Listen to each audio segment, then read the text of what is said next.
4 ঘন্টার আরামটা মুহূর্তেই শেষ হয়ে গেল। খোলা আকাশ, ঝিরঝিরে ঠান্ডা বাতাসে এ পরিবারটা লঞ্চের ব্রিজের সামনেই বসেছিল এতক্ষণ। আরও কয়েকজন একসাথে নামছে।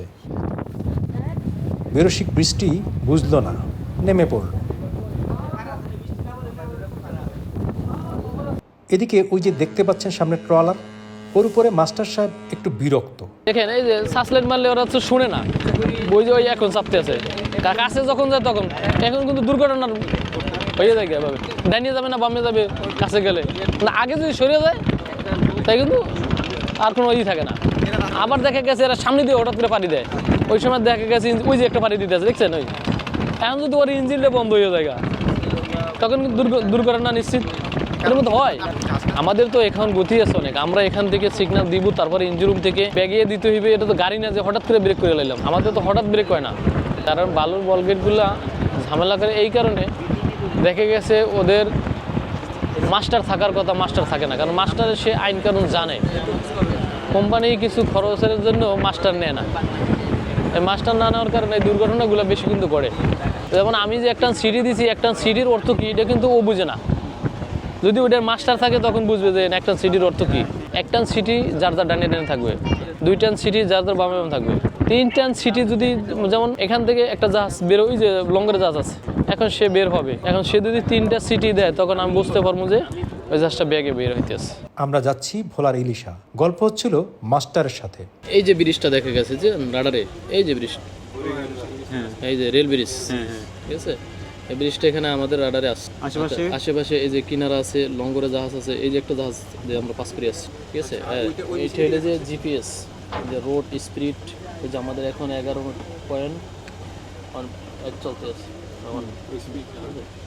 ওই যে ওখানে এলে যে আমার ইকো সাউন্ডার, পানির গভীরতা, যাদের নিচ থেকে নদীর তলদেশ পর্যন্ত হ্যাঁ গভীরতা আছে, যখন আমার 16 মিটার, 16.5 17 মিটার আছে। আমাদের জাহাজে সার্ভিস সনদ অনুযায়ী আমরা নাবিক হইলাম যে আমরা 12 জন। এখন এই মুহূর্তে আমরা মাস্টার ব্রিজে আছি 2 জন, তারপরে আমাদের এই যে যারা আমাদের সহকারী লস্কর এরা আছে মনে করেন 3 জন, তারপরে ইঞ্জিন রুমে আছে 2 জন। আমাদের কোনো সমস্যা হলে আমরা ওদের ডাকি, আমাদের হেল্প করে। চালু অবস্থায় তো অনেক সমস্যা হইতে পারে, যেমন আমাদের এখানে আমাদের হাইড্রোলিকের জাহাজ, হাইড্রোলিকের সমস্যা হইতে পারে, বা যে কোনো একটা নেভিগেশনের সমস্যা হইতে পারে। এই জন্য মানে সবারই ডিউটিতে থাকা লাগে। সাসলাইট তো আমরা সবসময় চালু রাখলে তো সাসলাইট কাইটে যাবো, গরম হয়ে কাইটে যাবো। আর সাসলাইট অনেকক্ষণ চালু রাখলে কাইটে যাবো। দ্বিতীয় হলে যে আপনার চোখেরও সমস্যা হয়, দেখা যায় না সামনে, বা একটা জাহাজ আসলে ওদিকে না তারও সমস্যা হয়। যেমন আমি যদি সাসলাইটটা জ্বালাই রাখি, যেমন গেছে ওদিকে না একটা সাসলাইট জ্বালাই রাখে, ওই সাসলাইটটা হয়তো আমার চোখে বাজবে, নাহলে তার চোখে বাজবে না। আমি তো একা চলি না, আরও চলে তো জাহাজ, ছোটো নৌকা ওরা এফার দিয়ে পার হইতেছে, ওরে আমরা সাসলাইটে ইশারা করলাম যে তুমি ডাইনে সরে যাও, অথবা বামে সরে যাও। নিয়ম হইলে যে যার যার ডাইনে ডাইনে থাকা। সেক্ষেত্রে যেমন আমি আমার সামনে একটা জাহাজ আছে আসতেছে দিকে, আমি তো একটা সিটি দিলাম, সেও একটা সিটি দিল, অর্থাৎ যার যার ডাইনে ডাইনে থাকবো। যদি কোনো ক্রমে মনে করেন সে বামের দিকে যাওয়ার তার লাগে বা আমার যাওয়া লাগে, তখন আমরা 2 টান সিটি দিই। ওই জাহাজ থেকে এবার যদি 2 টান সিটি রিপ্লাই আসে, তাহলে বুঝলাম যে আমরা বামে বামে থাকবো, ঠিক আছে। এবং আমাদের বিএসএফ আছে, বিএসএফের মাধ্যমে আমরা কন্ট্যাক্ট করে নিই যে ডানে ডানে থাকবে কিনা, বামে বামে থাকবে। বা আমি যদি একটা জাহাজের ওভারটেক করি, তার সাথে কন্ট্যাক্ট করে নিই যে আপনি একটু ডাইনে চাপে থাকেন, আমি আমার বাম পাশে ধরতে আছি, অথবা আপনি বামে চাপে থাকেন, আমি আমার ডাইন পাশে ধরতে আছি। আমাদের চালান তো সবসময় সুবিধা, তবে রাতের বেলা চালানে দেখা গেছে আবহাওয়াটা একটু ভালো থাকে। দিনের বেলা রোদ থাকলে অনেক সময় দেখা গেছে চোখেরও সমস্যা হয়, বেশি আলোতে এই চোখ মানে রোদের তাপে।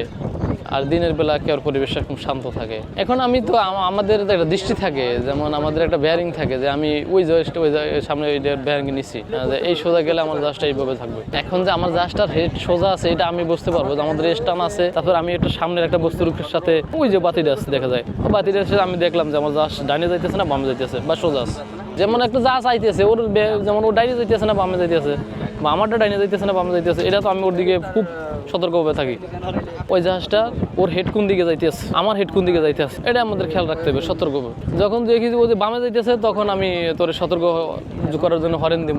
বিভিন্ন সংকেত আছে আমাদের, যেমন মনোযোগ আকর্ষণ সিটি আছে, 5 ছোট সিটি 1 লম্বা সিটি দিয়ে আমরা তাদের মনোযোগ আকর্ষণ করি, যদি কেউ একেবারে বেখালো অবস্থা থাকে। অবাক লাগলে কি আমরা চালাইতে পারতাম। এই জায়গাতে আপনি আমাদের সতর্ক থাকতে, যেমন ফতুল্লার মোড়, তারপরে ধর্মগঞ্জের মোড়, এই মোড়গুলো খুব ক্রিটিক্যাল। যেমন আমি দেখা গেছে সাইডে ওই যে মেঘনা, তারপরে আছে ডিপু আছে, ডিপুগুলোর সাথে যেমন ট্যাঙ্কার বাঁধা থাকে ডানে বামে দোনো পাশি। আপনার ওদিকে একটা জাহাজ আসলে আমরা যদি এদিকে যাই তখন মনে করেন একটু ওই জায়গায় সংকীর্ণ চ্যানেল, তো ওই সময় একটু রিস্ক হয়ে যায়। যাই হোক, আমাদের বিএসএফ আছে, যোগাযোগ ব্যবস্থা আছে, আমরা কন্ট্যাক্ট করে নিই, সতর্ক করে নিই। দেখেন আলোতে আমাদের কিন্তু সমস্যা করে, এই যে হ্যালোজেনগুলো জ্বালাইছে যে আমাদের দেখেন আপনার চোখে পড়ছে, কিন্তু আপনি এটা অনুভব করতে পারছেন এটা ভালো খারাপ লাগতেছে। এই জন্য আলো আমাদের জন্য খারাপই, মানে আলোটা আমার চোখে পড়ছে, একটা সামনে বাধা হইতেছে না, চোখে আর একটা জাহাজ দেখতে খুব কষ্ট হইতেছে। যেমন এই দেখেন ওই যে একটা ছোট ট্রলার আসতেছে, এটা কিন্তু এই আলোর কারণে ভালো দেখা যাইতেছে না। যদি আলোটা না থাকতো তখন কিন্তু স্পষ্ট দেখা যাইত। ওই যে দেখেন ওই যে একটু লাইট, সিগন্যাল লাইট মারতে আছে, হ্যাঁ, আর অনেকে মারেও না, নাই।